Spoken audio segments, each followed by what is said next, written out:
అబ్బాయి గారు రెచ్చగాలేటండి. ఏ నీకొద్దా? అబ్బాయి గారు బయటండి. ఎక్కడికి వెళ్ళాలో చెప్పండి, తీసుకెళ్తానా. అబ్బా, కాళ్ళు నొప్పులు పుడుతుంటే సమయాన్ని దొరికావా? పద ఎక్కువ కూర్చోండి.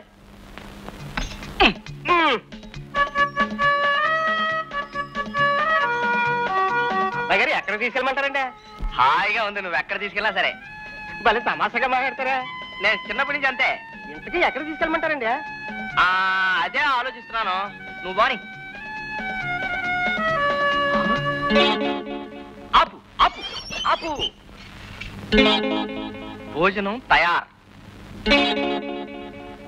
స్వాగతం, రండి. రుచికరమైన పదార్థాలు తిని ఆనందించండి. అట్టాగే దాన్నే ఉంది. బాబు గారు నన్ను ఇక్కడే ఉండమంటారేంటి?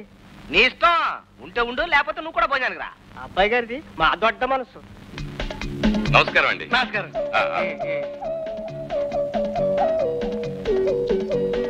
నువ్వు కూడా అక్కడకు. ఏం కావాలి సార్? ఏమున్నాయి? కోడి, వేట, రొయ్యి, చేప. ఊరు నాయను, మా ఇంట్లో కూడా ఈయన కూరలు ఎప్పుడు చేయలేదు. అన్ని పట్రా. నీకు? తమరెట్టమే నా ఇష్టం అండి. నా ఇష్టం ఉంది, నీకేం కావాలి తిను. అయ్యగారి పెద్ద మనసు, నాకు అవన్నీ తెచ్చాయి. రైస్ పెట్టి ఇక్కడ పట్రా. అలాగే. ఈ హోటల్ మీదేనండి? అవునండి.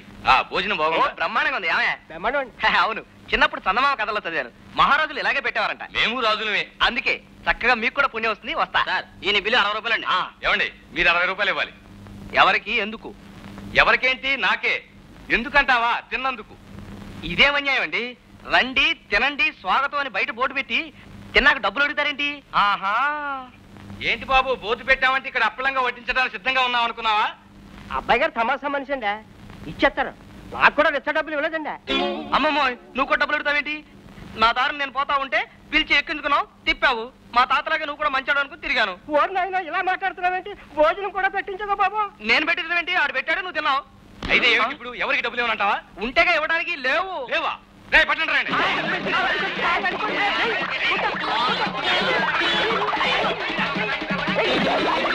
నిలువలేను నిదురపోను ఆశలు చేసిన అల్లరిలో అల్లరి ఊహల లాహిరిలో పొడిలో పేరంటాలే ఆడే అందాలేవు నిలుపలే